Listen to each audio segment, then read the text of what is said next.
In a world teeming with diverse personalities and countless interactions, it's vital to navigate our relationships with wisdom and discernment. Today we're exploring a particularly intriguing aspect of Stoic philosophy that teaches us not just whom to help, but perhaps more importantly, whom we should think twice about helping. Stoicism, with its deep roots in logic and virtue, offers us a unique lens to scrutinize human behavior, highlighting 8 types of people who might not benefit from our assistance in the ways we hope. As we delve into these insights, you'll discover how to protect your energy, invest in reciprocal relationships, and foster genuine growth, both in yourself and others.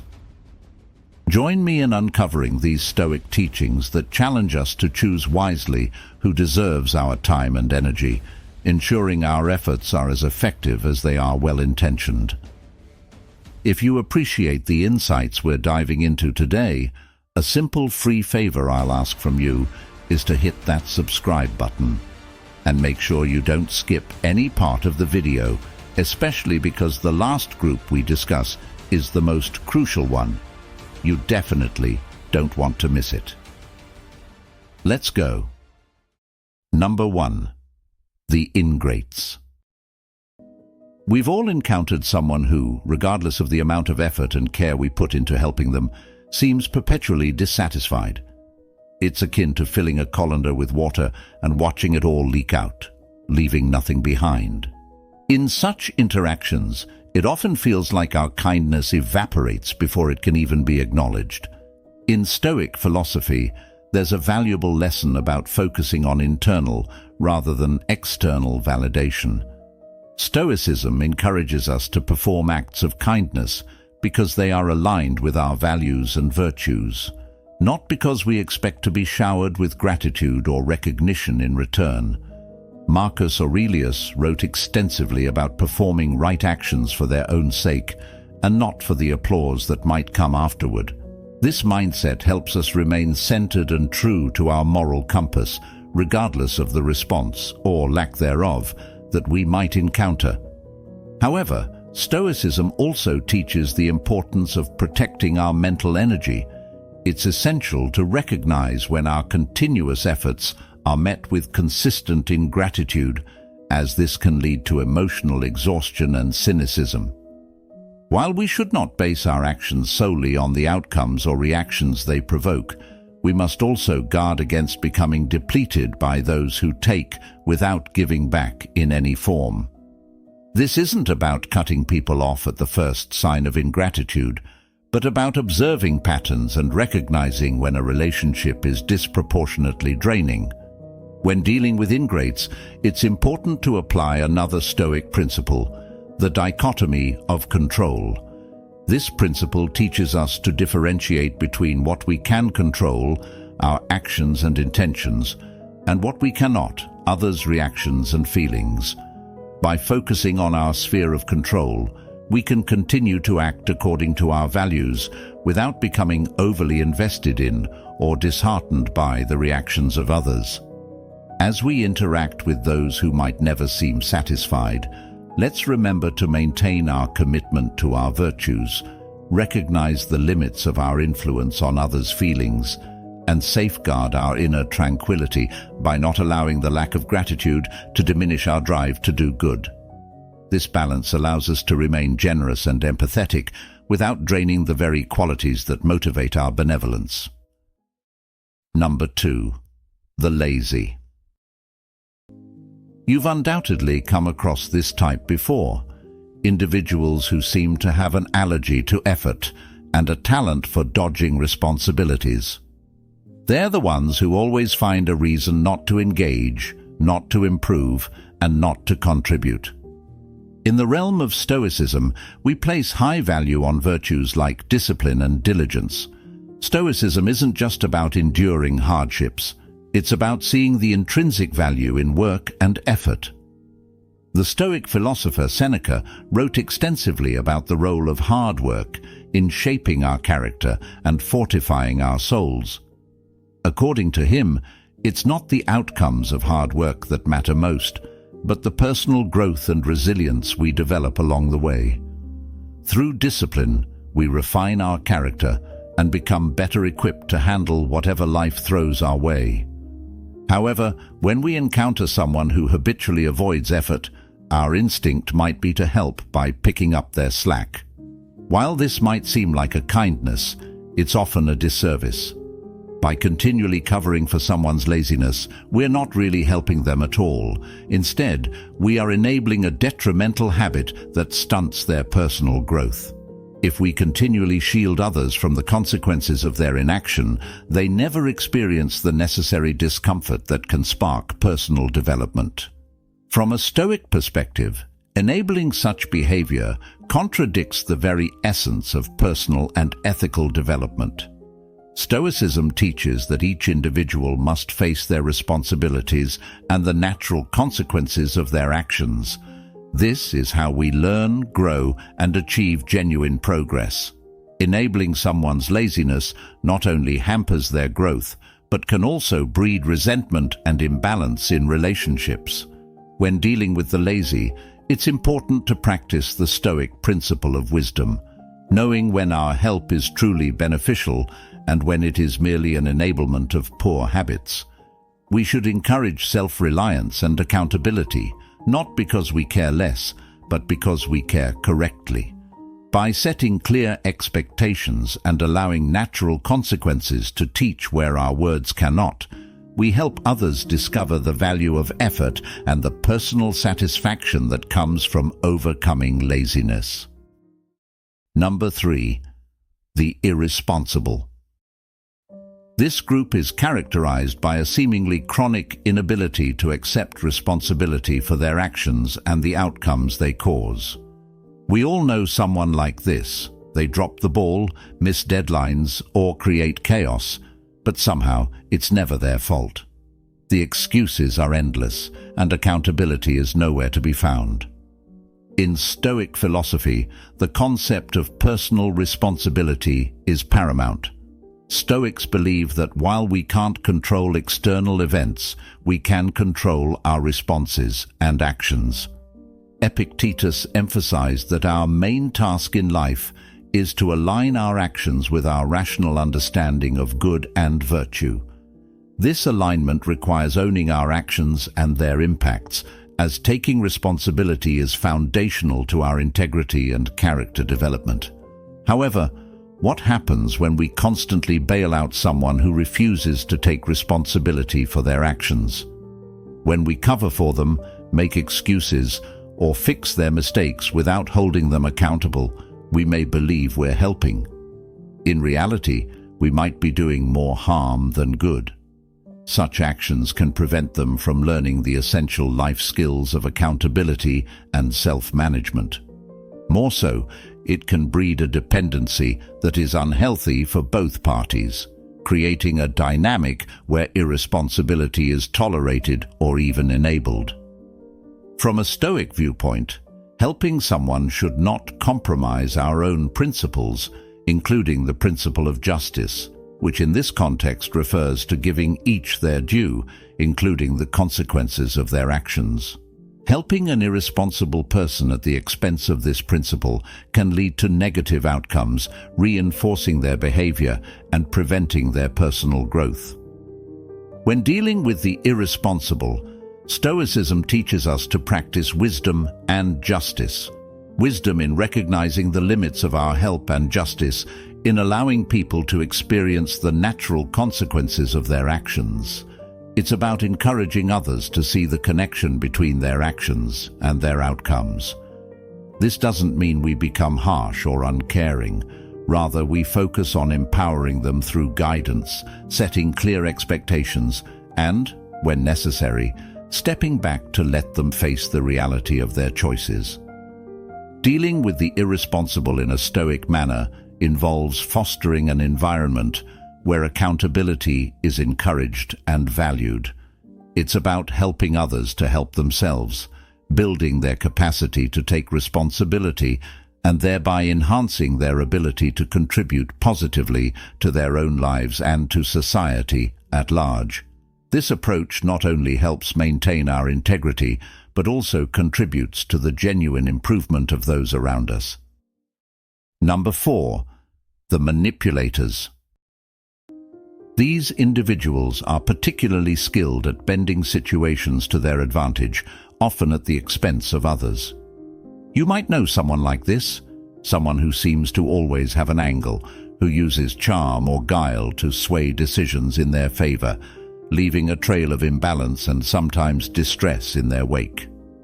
In the realm of Stoicism, great emphasis is placed on the virtue of wisdom, particularly in understanding what is within our control and what is not.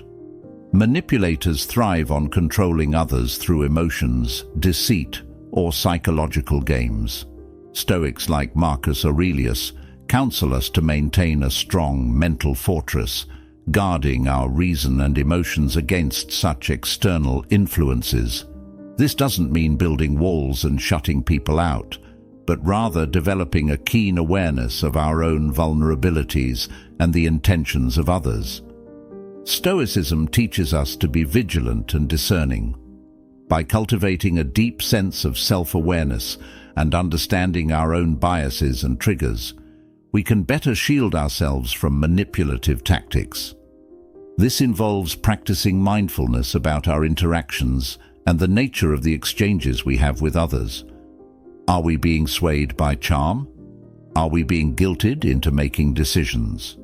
These are critical questions that can help us recognize manipulation when it occurs.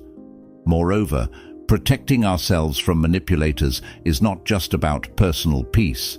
It's also about maintaining integrity and justice, key Stoic values. Allowing ourselves to be manipulated can lead to decisions and actions that are not in alignment with our true values, potentially causing harm to ourselves and others. In the Stoic view, each individual should live according to reason and virtue, and allowing a manipulator to sway us from this path is a disservice to our own moral development. When dealing with manipulative individuals, it's crucial to reinforce our mental defenses. We can do this by remaining firmly grounded in our principles and by being meticulously rational about our decisions. We should engage with others transparently and encourage honest dialogue, reducing the shadows in which manipulators operate. It's also helpful to set clear boundaries, communicating directly and effectively about what is acceptable and what is not in our interactions. Facing manipulators with a Stoic mindset involves recognizing the play of control, understanding our role within it, and consciously choosing to not participate in a dynamic that undermines our autonomy. This approach not only preserves our inner tranquility, but also ensures our actions remain just and aligned with our deepest values.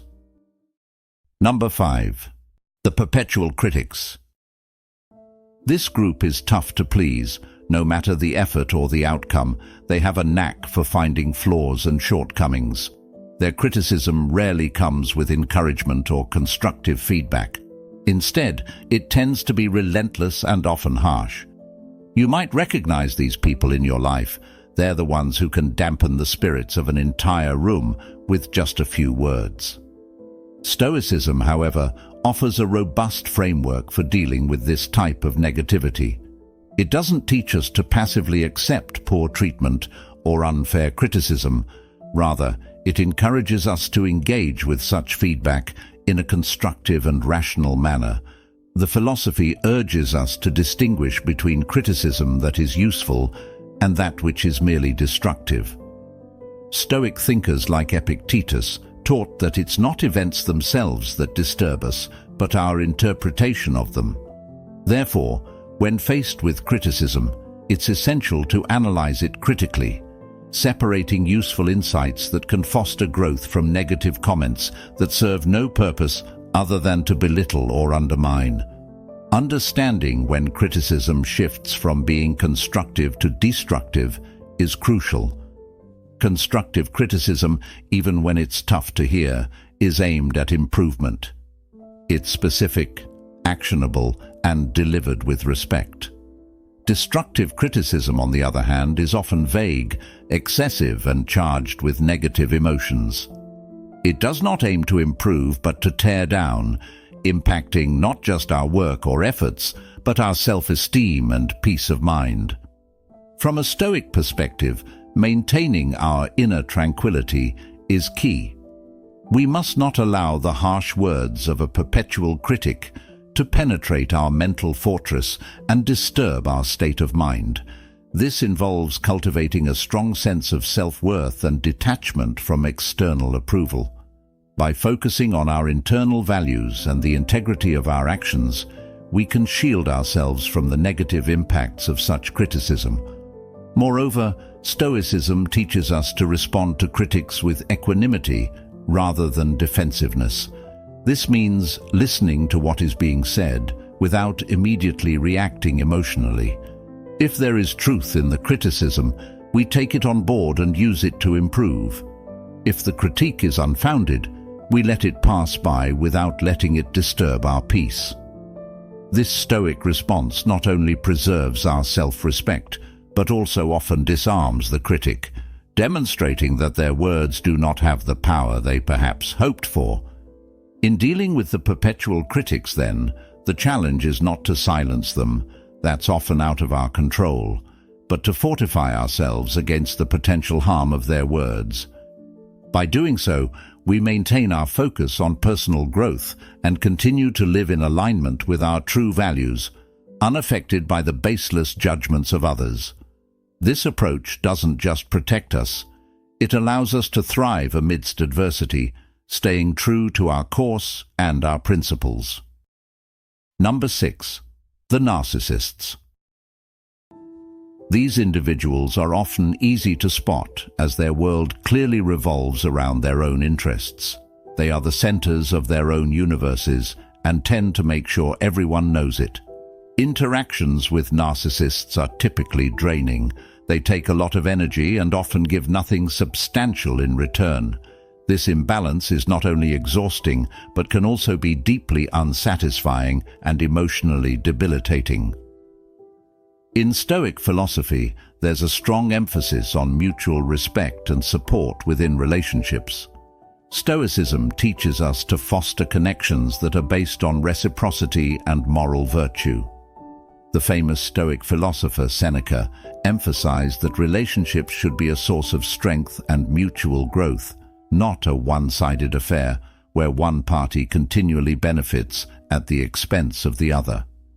When dealing with narcissists, the Stoic approach would advise us to examine the nature of our contributions versus what we receive in return. This isn't about keeping a strict score, but rather recognizing when a significant imbalance persists. If you find yourself always giving, whether it's time, energy, or emotional support, and receiving little to nothing in return, it might be time to reconsider the dynamics of the relationship. Stoicism doesn't mean enduring negative treatment silently. Rather, it encourages us to make rational decisions about where we invest our energies. Stoics believe in using reason to guide our actions, which includes making thoughtful decisions about who we allow into our lives. If a relationship with a narcissist is proving to be harmful or unchangeably one-sided, a Stoic might decide that stepping back is the most logical and self-respecting action. Moreover, Stoicism teaches us the importance of self-care through the practice of apatheia, or peace of mind. Continuously engaging with someone who drains your energy and gives nothing back can disrupt this peace. Therefore, maintaining a distance from such dynamics can be a form of practicing Stoic wisdom. It allows us to preserve our mental and emotional resources and to focus them on relationships and pursuits that are more aligned with our values and well-being. While it's important to be compassionate and helpful, it's equally vital to ensure that we are not diminishing ourselves in the process. By applying Stoic principles, we can strive to cultivate relationships that are balanced, respectful, and mutually nourishing. In cases where this balance cannot be achieved, like often with narcissists, Stepping back can be the most sensible and respectful choice to ourselves. Number 7. The opportunists.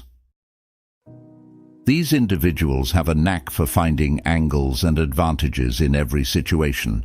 They navigate through life with a keen eye for opportunities, unfortunately, often at the expense of others. Opportunists typically engage in relationships and situations where they can extract maximum benefit with minimal contribution, leaving a trail of one-sided transactions behind them. In Stoic philosophy, there's a strong emphasis on practicing virtues such as generosity and kindness. However, Stoicism also underscores the importance of wisdom and prudence. The philosopher Epictetus emphasized that while it's important to be open-handed, we must not do so to the extent of our own detriment. This is where the Stoic concept of practical wisdom comes into play. It teaches us to discern the difference between genuine need and exploitation. Stoicism counsels us to be mindful of when our generosity is being taken advantage of. It's one thing to give freely and without expectation of return, but quite another to continually support someone who has no interest in reciprocating or contributing equally. Recognizing this imbalance is critical, as unchecked, it can lead to not only depletion of our resources, but also to feelings of resentment and being taken for granted. Setting boundaries is a crucial Stoic practice in dealing with opportunists. Boundaries help protect our time, energy, and emotional well-being.